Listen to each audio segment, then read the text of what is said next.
գիտեք, Հիպոկրատի երթումը ինչից է սկսվում։ Խանդի տեսարանների բախվում եք տանը։ Ստանում եմ բացիկ, գեղեցիկ բացիկ է Ամերիկայից։ Բացում եմ իմ կինը, ես եմ, բացում եմ բացիկը, այնտեղ մի հատ նորածնի նկար է եւ տակը գրած է. Բժիշկ ջան, սա մեր երեխան է։ Պրոֆեսոր, երբևէ բժշկությունից հիասթափվելու առիթներ եղել են։ Իմ պրակտիկայում կատարվել է 16000 վիրահատությունից ավել վիրահատություններ եւ դրանք բոլորը փրկած կյանքներ են, որի համար ես շատ իմ Աստծուց շնորհակալ եմ։ Ձեր վարդերը մշակելիս հաճախ եք ինքներդ ձեզ հետ զրուցում, պրոֆեսոր։ Մտածում ես, ճիշտ արեցի, որ ընտրեցի այս մասնագիտությունը։ Չէ՞ որ հաճախ բժիշկներին Աստծո հետ են համեմատում։ Իհարկե ճակերտների մեջ դրված։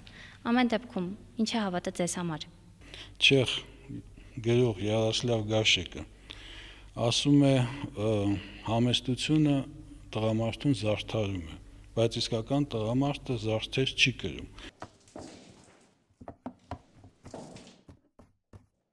Պրոֆեսոր, դուք ծնվել եք բժիշկների ընտանիքում եւ հակառակ ձեր քրոջ օրինակի դուք որոշեցիք շարունակել բժշկի կարիերան եւ գնացիք Սանկտ Պետերբուրգ։ Գաղտնիք չէ, որ դուք ոլորտում շատերի համար եք ուսուցիչ, ես ուզում եմ զրույցը սկսել ձեր ուսուցիչներից, Նիչաևայից եւ ոչ միայն։ Ես շատ ուրախ եմ, որ դուք լավ էսպես ինֆորմացված եք իմ մասին, շատ հաճելի է։ Եվ շատ ճիշտ եք անում, որ սկսում եք ուսուցիչներից։ Եվ ընդհանրապես գիտեք, Հիպոկրատի երթումը ինչից է սկսվում։ Ոչ թե կբուժեմ եւ այլն, սկսում է ուսուցիչներից։ Եվ սկսում է նրանից, որ ասում են, որ ես պարտավորվում եմ իմ ուսուցչին հարգեմ որպես իմ ծնող եւ նրանց ընդունեմ որպես ծնող եւ կիսվեմ նրանց հետ եւ իմ ունեցվածքով, եւ իմ գիտելիքներով եւ բացի դրանից ասում են, որ իմ ուսուցչի երեխաներին, եթե նրանք դա կկամենան, կսովորացնեմ իմ արհեստը։ Այսինքն առաջի տեղը դրվում է ուսուցիչը։ Ես էլ իմ ամբողջ կյանքով պարտական եմ իմ ուսուցիչներին, իհարկե նրանք համաշխարհային դեմքեր էին, դա պրոֆեսոր Նիչաևան էր, պրոֆեսոր Բոխմանը։ Այն ինչ որ ես սովորել եմ իրանցից, հետո իհարկե կյանքը ավելի շատ բան ինձ սովորացրեց իմ հետագա աշխատանքում, բայց բոլոր դեպքերում ես կարելի ասել ամեն օր հիշում եմ իմ ուսուցիչներին։ Ցանկալի է, որ այդ իմ վերաբերմունքը դեպի ուսուցիչները լինեին եւ մեր աշակերտների համար, որտեղ շատ ժամանակ աշակերտները մոռանում են, որ իրանք ունեն ուսուցիչներ, եւ դա մեր երիտասարդության, մեր երիտասարդ բժիշկների համար շատ մեծ մինուս է։ Լավ կլինի, հեչ որ չլինի, գոնե կարդան Հիպոկրատի երթումը եւ հիշեն այդ Հիպոկրատի երթման խոսքերը։ Եթե այս զրույցը չլիներ, գուցե այս ենթատեքստը Հիպոկրատի երթման ես էլ չիմանայի։ Պրոֆեսոր, ձեր կինը նույնպես բժիշկ է, ոչ գինեկոլոգ, բայց սրտաբան, եթե չեմ սխալվում։ Դե դուք էլ մշտապես կանանցով եք շրջապատված։ Ես չեմ կարող չհարցնել ինչպես է նա արձագանքում, բայց գիտեմ նաև, որ հոգատարության մեծ չափաբաժին նրանից էլ է ձեր պացիենտներին բաժին ընկնում, որովհետև ինձ պատմել են, որ եղել են առիթներ, որ ձեր կինը նույնիսկ ճաշ է պատրաստել պացիենտների համար։ Եղել է այդպես դեպքեր եղել են եւ հիմնականում դա եղել էր, երբ որ եղավ երկրաշարժը եւ մենք ունեինք պացիենտներ տուժված գոտիներից, այո։ Եվ բացի դրանից եղել են դեպքեր, որ մենք ունեցել ենք բուժարուներ, որոնք եղել են շատ խեղճ, եւ իրոք այդպես դեպքեր եղել է, որ իմ կինը եւ ճաշ է պատրաստել եւ ուղարկել է եւ հագուստ եւ շոր։ Ես հիշում եմ այսպես դեպք,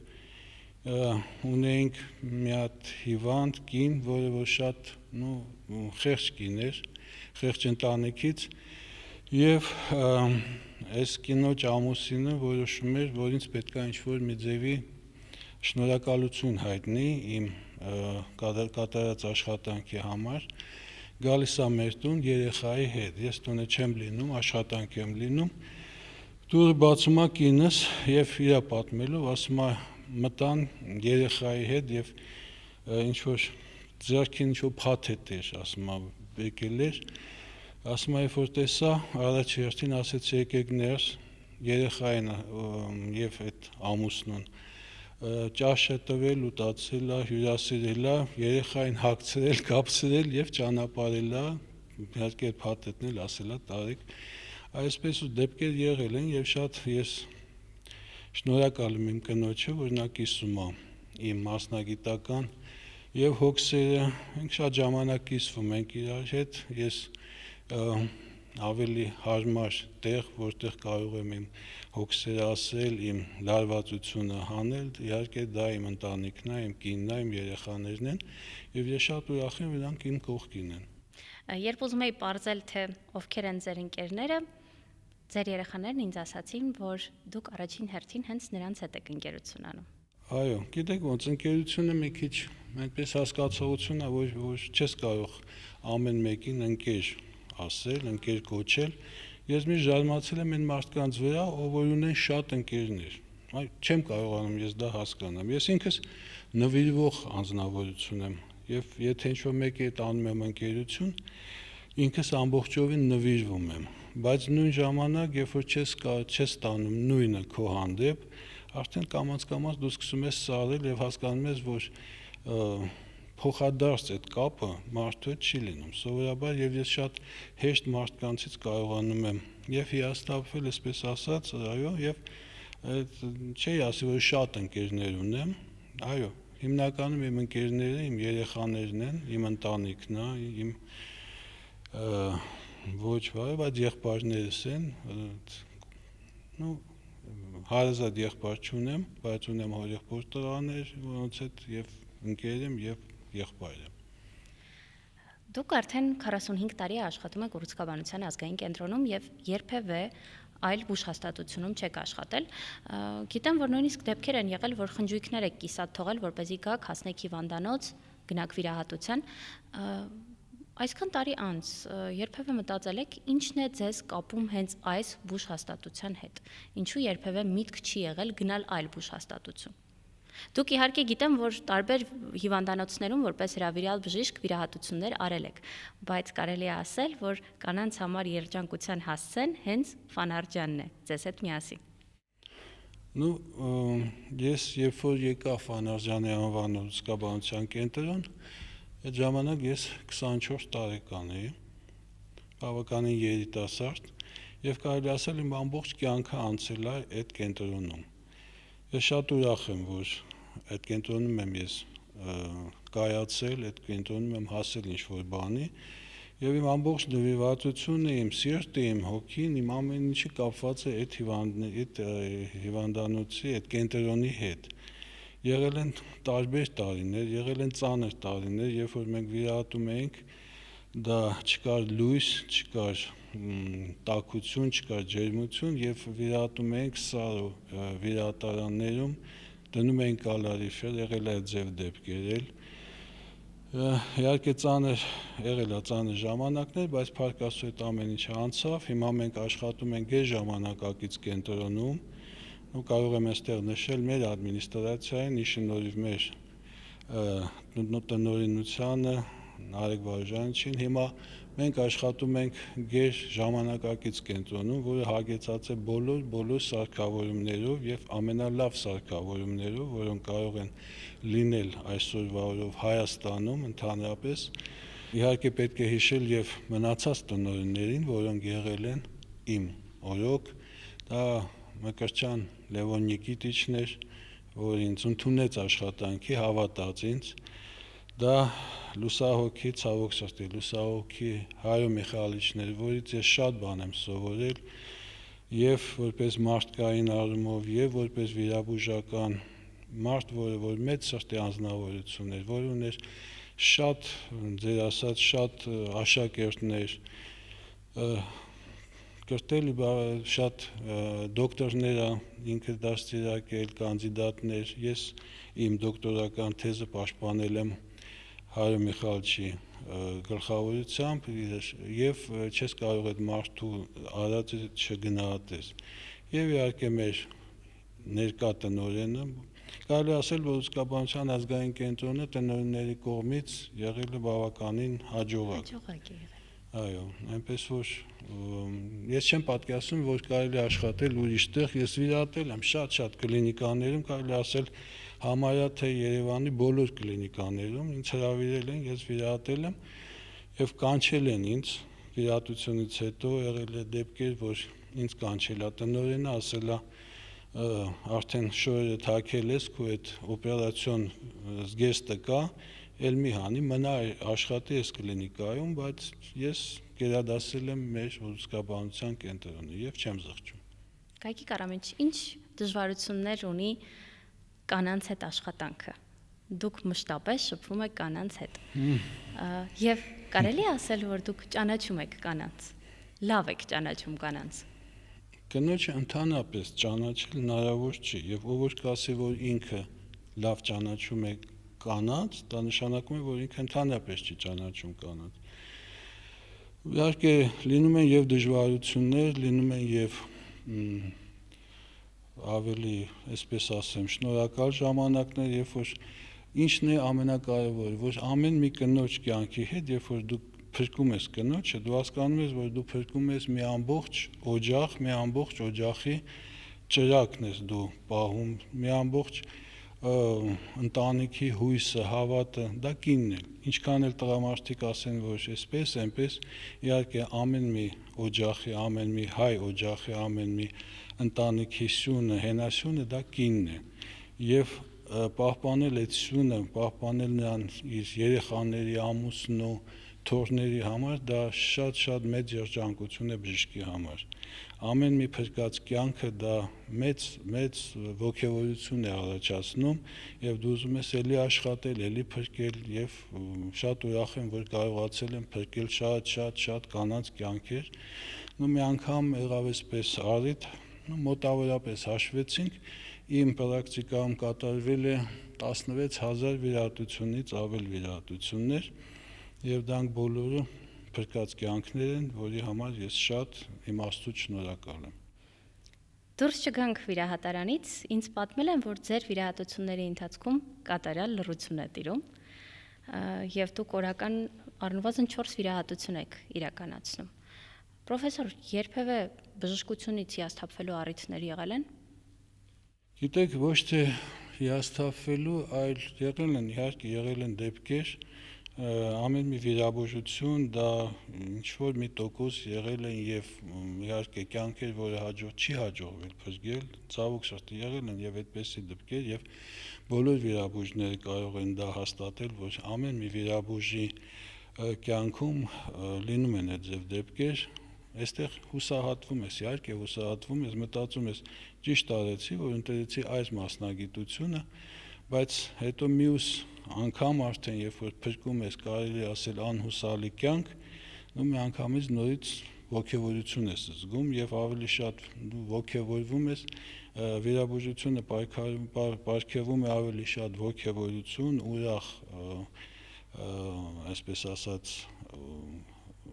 պահեր, քան հուսահատություն։ Բայց իհարկե լինում է եւ հուսահատվել, բայց պետք է դա հաղթահարել։ Ես դա ասում եմ երիտասարդ վիրաբույժների համար, որ պետք չի, այսպես ասել, ձեռքերը թուլացնել, հուսահատվել, պետք է պայքարել, պետք է ավելի առաջ գնալ եւ քո մասնագիտությունը քեզ վարձահայտույթ կլինի։ Նաեւ ասում են, որ ձեզ վիրահատարանում տեսնողներն ասում են, թե ձեր ձեռքերը կարծես թե պացիենտին չեն էլ հպվում։ Այդ ինչ կախարդանք է, պրոֆեսոր։ Ինչպես է այդ։ Գիտեք, այսպես խոսք կա, չեխ գրող Յարոսլավ Գաշեկը ասում է համեստությունը տղամարդուն զարդարում է, բայց իսկական տղամարդը զարդեր չի կրում։ Հիմա եթե այդ համեստությունը դնենք մի կողմ, այդ կեղծ համեստությունը, գիտեք, ես մի բան եմ միշտ զգում, կա Աստծո օգնություն, ամեն մի վիրաբույժ պետք է զգա այդ Աստծո օգնությունը։ Կան վիրաբույժներ, որոնք ծնված են վիրաբույժ լինելու համար, կան վիրաբույժներ, որոնք որ ընդհանրապես չեն կարող լինել վիրաբույժ։ Ես հույս ունեմ, որ ամենայն դեպս Աստված ինձ ստեղծել է իմ մասնագիտության համար, որի համար ես շատ ուրախ եմ։ Դուք Աստծուց խոսեցիք եւ կանխեցիք իմ ավելի ուշ նախատեսվող հարցը։ Դուք պարբերաբար ձեր թորնիկների հետ գնում եք Էջմիածին։ Այո։ Եվ ինձ հետաքրքրում է, թե բժշկի համար ինչ է հավատը։ Չէ՞ որ հաճախ բժիշկներին Աստծո հետ են համեմատում։ Իհարկե ճակերտների մեջ դրված։ Ամեն դեպքում ինչ է հավատը ձեզ համար։ Ես ինքս հավատացյալ մարդ եմ, հավատացյալ է իմ ընտանիքը, իմ կին, իմ երեխաները, ես ուզում եմ դա դաստիարակել եւ իմ թորնիկների մեջ, գիտեք ինչ, իհարկե բժշկին Աստծո հետ համեմատելը դա սխալ է, բոլորիս գլխին կա Աստված եւ մենք Աստծո զավակներն ենք, բայց պետք է հավատալ, որովհետեւ եթե մարդու մեջ այդ ասած իր խիղճը որ կա, ինձ թվում է հենց դա է Աստված, որ ամեն մարդ պետք է պատասխան տա Աստծո առաջ, պետք է պատասխան տա իր խղճի առաջ եւ ասի, այս բանը որ մենք արեցինք, սա ճիշտ է, թե սխալ է։ Օրինակ, ես շատ վաղ հասակում եմ իմ ծնողներին կորցրել, 30 տարիս չի լրացել, երբ որ չեմ ունեցել ոչ հայր, ոչ մայր, բայց մինչև հիմա ես մտածում եմ, եթե ես այդ բանը անեի, օրինակ իմ հայրս դա ոնց կընդուներ։ Հայրուց իսկ իհարկե ավելի բարձր թե Աստված ոնց կընդունի եւ պետք է այնպես լինել, որ քո խղճի առաջ, այսինքն Աստծո առաջ դու միշտ լինես մաքուր։ Դա իմ կյանքի կրեդոն է, իմ կյանքի նպատակն է եղել։ Ձեր երկու զավակներն էլ ընտրել են բժշկությունը, ընդ որում հենց գինեկոլոգիան։ Ձեր որդին փաստում է, որ մասնագիտական բանավեճերում միշտ ճիշտ եք դուրս գալիս, իսկ ձեր դուստրը ասում է, որ դուք մարդ եք, որից միշտ ամեն օր կարելի է նոր բան սովորել։ Բայց դուք հաճախ նաև հայտնվում եք նույն վիրահատարանում, նույն հարթության մեջ։ Այստեղ ինչ խանգարող եւ օգնող գործոններ կան, եւ որտեղ է հատվում Գագիկ Ջիլավյան հոր եւ բժշկի կետը, այդ հատման գիծը որտեղ է։ Հատման գիծը վիրահատարանի դա գիծն է, երբ որ դու վիրահատարանի գիծը անցար, արդեն չկա հայր, չկա երեխա, կա վիրաբույժ, կա ասիստենտ, կա քույր, կա այնտեղ մայրապետ, դա բրիգադա է, այդ բրիգադան պետք է ղեկավարի վիրաբույժը, ի վերջո նա էլ պատասխան տալի ամեն ինչի համար եւ նա պետք է կարողանա կարգավորել։ Այլ դուք ասում եք, որ լրություն է տիրում վիրահատարանում, իհարկե լրություն է տիրում, որովհետեւ վիրահատարանը դա սրբություն է։ Դա այնտեղն է, որովհետեւ մարդու կյանքն է որոշվում եւ այստեղ պետք է լինի ռուսերեն լավ են ասում, արմեյսկե դիսցիպլինա։ Այսինքն ամեն մեկը պետք է իմանա իր տեղը եւ եթե դուք այստեղ սկսես սա իմ տղան է, սա իմ աղջիկն է, սա իմ ասենք ընկերն է, անեստեզիոլոգ եւ այլն, դու ոչ մի բանի չես հասնի։ Հա, երբ որ դուրս ես գալու վիրահատարանից, իհարկե պետք է լինի եւ մարդկային հարաբերություններ, եւ հայր ծնող, եւ երեխա հարաբերությունները, բայց եթե դու վիրահատարանում ես, դա մի սրբավայր է, որտեղ բոլորը պետք է իմանան իրենց տեղը։ Դա է հաջողության գրավական։ Պրոֆեսոր, մի բան է լինել ուսուցիչ, այսպես ասած, օտար երեխաների համար, որոնք ընտրել են այս մասնագիտությունը, մի բան է լինել ուսուցիչ ձեր իսկ զավակների համար։ Երբ խոսում էի ձեր որդու հետ, ասաց, թե հայրիկը գիտնական մարդ է, նա ասես քայլող հանրագիտարան լինի։ Ինչքանով է սա պարտավորեցնող։ Եթե դու վերցնում ես պարտավորություն սովորեցնես ինչ-որ մեկին, դու մեծ պատասխանատվություն ես վերցնում։ Այստեղ կապ չունի արդեն դա քո երեխան է կամ ուրիշի երեխան է։ Դու պետք է սովորեցնես, եթե դու ուզում ես որ դա, բայց սովորեցնում ես այն մարդկանց, ովքեր ուզում են սովորել։ Օրինակ, երբ որ մեր վիրահատարան մտնում են երիտասարդ բժիշկներ, ու տեսնում ես այդ մարդը ունի սեր դեպի վիրաբուժությունը, թե չէ, ես սկզբից ոչ մեկին չեմ ստիպում, որ եկեք, կանգնեք, նայեք, սովորեք, բայց երբ որ տեսնում ես, որ այդ մարդը եկավ մի օր, երկու օր, վիրահատությունը տևում է 3 ժամ, 4 ժամ, կարող է վերջանալ ժամը 6-ին, 7-ին, 8-ին երեկոյան, եւ այդ երեխան կանգնած նայում է եւ հետաքրքրություն կա նրա աչքերում, արդեն դու պարտավորված ես նրան ինչ-որ մի բան սովորեցնել։ Գիտեմ, կան վիրաբույժներ, որոնք ընդհանրապես աշակերտներ չունեն, բայց դա սխալ է։ Դու քեզնից հետո պետք է թողնես հետք։ Իհարկե ես իմ երեխաների հանդեպ ավելի խիստ եմ, իրանք եթե դուք իրենց հետ խոսացել եք, իրանք անպայման ասած կլինեն, որ ես իրանց ավելի շատ եմ բարկանում, ավելի շատ եմ պահանջում, կան կպահանջեի ուրիշից, որտեղ բացի նրանից, որ նրանք իմ աշակերտներն են, նրանք իմ երեխաներն են, նրանք ունեն երկու այստեղ պարտավորվածություն, նրանք պետք է լինեն եւ լավ աշակերտ,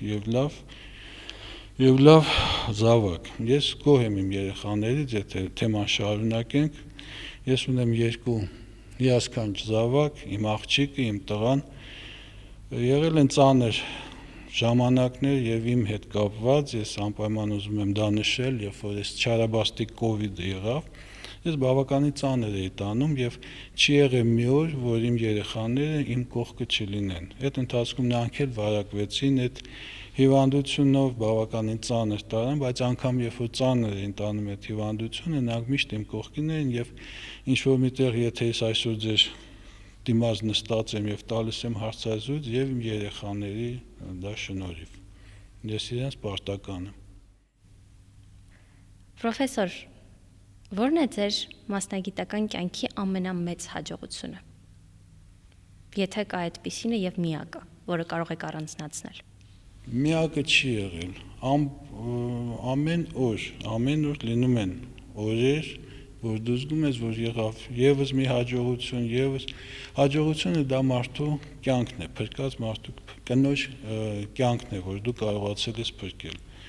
Ու այստեղ չկա որ ամենամեծ հաջողությունը երբ ա եղել են միշտ հաջողություններ, փառք Աստծո եւ դու կարողացել ես փրկել կյանք, իհարկե դա հաջողություն է։ Այստեղ չես կարող ասել որն է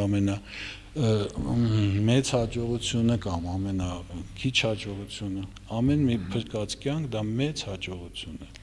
Ձեզ բնորոշում են որպես համբերատար, հանդուրժող, հանգիստ, զգացմունքները զսպող մարդ, որը նաև գիտի լսել եւ խորհուրդ տալ։ Օրինակ ձեր որդու համար ձեր բառիս լավ իմաստով անտանելի բնավորության գիծը պարտաճանաչությունն է։ Եվ նա նշեց, որ շատ կուզեր ընդօրինակել ձեր համբերատարությունը։ Ինչպես կնկարագրեք դուք ինքներդ ձեզ։ Ես պարտաճանաչ մարդ եմ։ Բայց խնդրում եմ հումորի մասը չշրջանցել, որովհետև բոլորը միաձայն նշում են, որ դուք այնպիսի հումորի զգացում ունեք, որ բառերով նկարագրելու չէ։ Ես պարտաճանաչ մարդ եմ եւ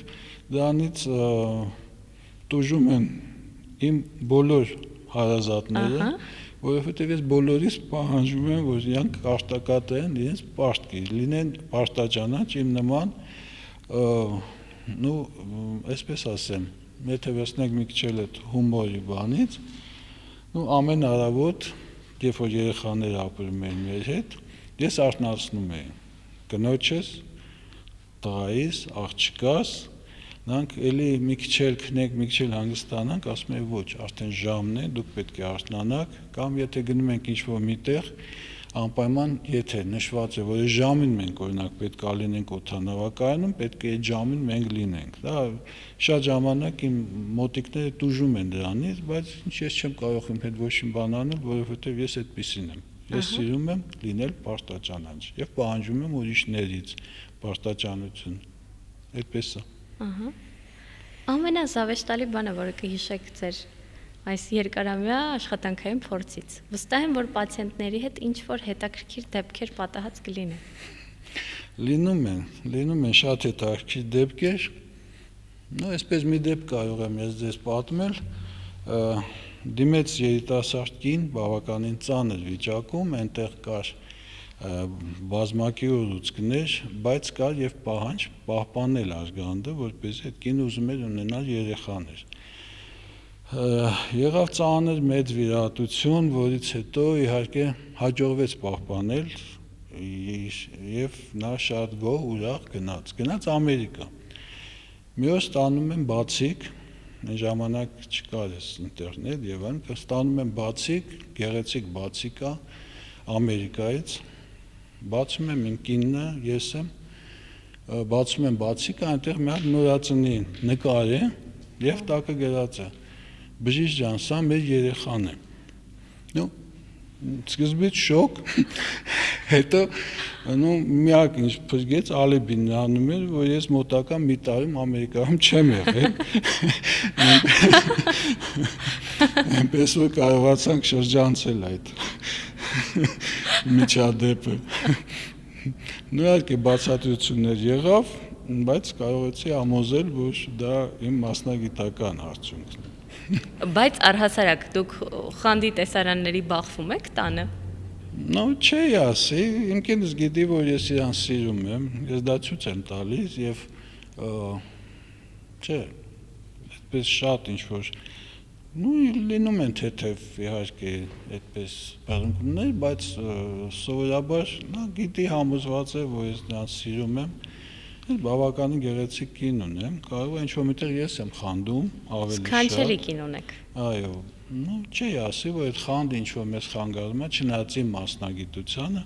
բայց ըմբռնով եմ մոտենում իմ կինը իմ մասնագիտությանը եւ այդպես տհաճ ինչ-որ միջադեպեր չի լինում։ Պրոֆեսոր, ձեր պացիենտներն ինչու են ձեզ սիրում։ Նրանք հաստատ ձեզ սիրում են, բայց դուք որպես մասնագետ ինչ եք կարծում, որն է պատճառը։ Չեմ ասի ինչ։ Ես գիտեք ինչ, ես վերաբերվում եմ ամեն մի պացիենտին այնպես, ու իմ աշակերտներին էլ եմ ես դա ասում, վերաբերվում եմ այնպես, ինչպես որ կուզենայի, որ ինձ վերաբերվեին։ Եթե կինը գալիս է բժշկի, գալիս է հիվանդանոց, նա լավ կյանքից չի գալի։ Նա գալիս է, որտեղ նա հիվանդ է, նա ունի կարիք օգնության։ Եվ եթե գալիս է եւ հանդիպում է ինչ-որ սառնասրտ ինչ-որ մի այսպես սառը ընդունելության կամ անտարբերության, դա ավելի վատացնում է։ Դա համար պետք է ամեն մի հիվանդին վերաբերվել, ոնց որ դու կվերաբերվեիր, եթե կուզենայիր, որ դու լինեիր հիվանդ, այդ բժիշկը քեզ այդպես վերաբերվեր։ Ամեն մի հիվանդի հետ եւ ապրում ես, եւ առողջանում ես, եւ ուրախանում ես, ինչու՞ չէ, մեկ-մեկ եւ զգում ես տխրություն եւ պետք է ընդունել մարդուն այնպես, ոնց որ դու կուզենայիր, որ բժիշկը քեզ ընդուներ։ Այդ դա ամենամեծ բանն է, որ ես կուզեի, որ եւ իմ երեխաները եւ իմ աշակերտները դրանք ընդունեին եւ իմանային։ Դուք նաեւ վիրահատություններ եք իրականացրել մարզերում։ Ես ուզում եմ մի փոքր ոլորտի բացերից ու խնդիրներից խոսել, որովհետև դուք նշեցիք, որ այո, Ուռուցքաբանության ազգային կենտրոնը այս պահին վերազինված է կամ բոլոր հնարավորությունները։ Իսկ եթե ընդհանրացնենք, ինչ խնդիրներ եք տեսնում դուք ոլորտում, մեր իրականությունում, թեկուզ մարզերում։ Իհարկե մարզային բժշկությունը հիմա ապրում է բավականին լավ արդեն եւ զարգանում է եւ կադրերի տեսակետից եւ սարքավորումների տեսակետից, բայց իհարկե դեռ չի հասնի Երևանի բժշկությանը, պետք է մի քիչ ավելի տենց հավասարացնել շանսերը։ Մարզում մենք ունենք շատ լավ բժիշկներ, ունենք գրագետ բժիշկներ, որոնք կարողանում են կատարել եւ բարդ վիրահատություններ եւ կատարել իրենց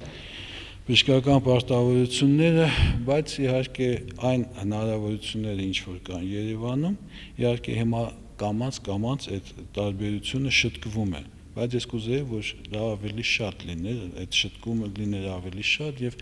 այդ տարբերությունը ավելի քիչ զգացվեր։ Պրոֆեսոր, կուզեմ անդրադառնալ այն խնդիրներին եւ բաց թողումներին, որոնց արդյունքում կանայք հայտնվում են Ուռուցքաբանության ազգային կենտրոնում, ձեր աշխատասենյակում։ Ինչ խորհուրդ կտաք նրանց, որ ռիսկի գործոնները կնշեք, որոնք բացառելու արդյունքում ձեր հանդիպումները բարեբախտաբար կպակասեն։ Պատասխանը շատ պարզ է։ Այդ հարցին ես միշտ տալիս եմ մի պատասխան։ Կինը պետք է լինի ուշադիր իր առողջության հանդեպ, իր հանդեպ։ Ես ասում եմ, կինը պետք է հիշի, որ ինքը ընտանիքի ճրագն է, ինքը ընտանիքի սյունն է, նա պետք է ոչ թե միայն ինքը իրեն, նա պետք է իր ծնողներին, իր ամուսնուն, իր երեխաներին, նա պետք է իմանա, որ եթե ինքը անտարբեր է իր առողջության հանդեպ, նա առաջին հերթին վնասում է իր հարազատներին։ Սովորաբար կարող ենք մի ժամ խոսենք այդ ռիսկի ֆակտորների մասին, պատճառների մասին եւ այլն, բայց կա հասարակ մի այսպեսի դեղատոմս։ Կինը գոնե մի տարին մեկ անգամ, բայց ավելի լավ կլինի իհարկե տարին երկու անգամ դիմի բժշկի, հետազոտվի, դա իրանից բավականին քիչ ժամանակ է խլում։ Կան ժամանակակից մեթոդներ, որոնք հնարավորություն են տալի կանխարգելել այդ հիվանդությունը, այդ չարաբաստիկ հիվանդությունը, պետք է պարզապես հետազոտվել, ժամանակին գտնել այդ հիվանդությունը եւ բուժել։ Տեսեք, եթե հիվանդը դիմում է սկզբնական փուլում, չարագործքը դա բուժվող հիվանդություն է վերջին հաշվով։ Ամենայն դեպս 95-ից ավել տոկոս կանայք, երբ որ դիմում են առաջին փուլում եւ նրանք բուժվում են։ Ինչպես որ ամեն մի հիվանդություն, եթե դու թողնում ես, որ այդ հիվանդությունը զարգանա, բուժման էֆեկտիվությունը շատ նվազում է։ Այնպես որ պետք է լինել ավելի ուշադիր, կինը պետք է լինի ավելի ուշադիր իր հանդեպ եւ դիմի բժշկին կամ գոնե հետազոտվի։ Նորից եմ ասում, տարին 1 անգամ կամ գոնե տարին ավելի լավ կլինի տարին 2 անգամ, կես տարին 1։ Կանայք համարձակվում են իրենց այցերի ընթացքում ձեզ հետ կատակներ անել, պրոֆեսոր։ Ես գիտեմ, որ նրանց ներկայությամբ դուք բավականին լուրջ եւ խիստ եք։ Իսկ նրանք Չեմ հիշում այդպես դեպքեր, որ թույլ տան իմ հետ այդպես կատակներ անել, բայց ամենայն դեպս մթնոլորտը պետք չէ այսպես խիստ խեղճ կանանց պահել, չգիտեմ ինչ բաների մեջ, որ պետք է լինի, պետք է այնպես լինես, որ կինը քեզ կարողանա վստահել։ Վստահությունը շահումս տարբեր, դա կախված է կնոջից։ Մեկին պետք է լինես ավելի խիստ, մեկին պետք է լինես ավելի բաց։ Կան կանայք, որ գալիս են եւ ասենց ռուսերեն խոսք կա, զատաժմոժնի, այդպես վիճակում են, փակված վիճակում են։ Պետք է ամեն ինչ անես, որ կարողանաս գտնես ճիշտ խոսքեր, որպեսզի կինը կարողանա հասկանա, որ իր դեմ նստած է մարդ, որը պետք է իրեն օգնի եւ պատրաստ է իրեն օգնի։ Եվ կինը պետք է տեսնի, որ նա քո մեջ նա պետք է տեսնի բարեկամ, ոչ թե բժիշկ, ոչ թե պրոֆեսոր, ոչ թե ինչ-որ բան, այլ պրոստը պետք է տեսնի հարազատ մարդ, բարեկամ եւ բոլոր արդեն մնացած հարցերը ավելի հաջող կկավարտվեն։ Դուք հաճախ եք գնում Ստեփանավան։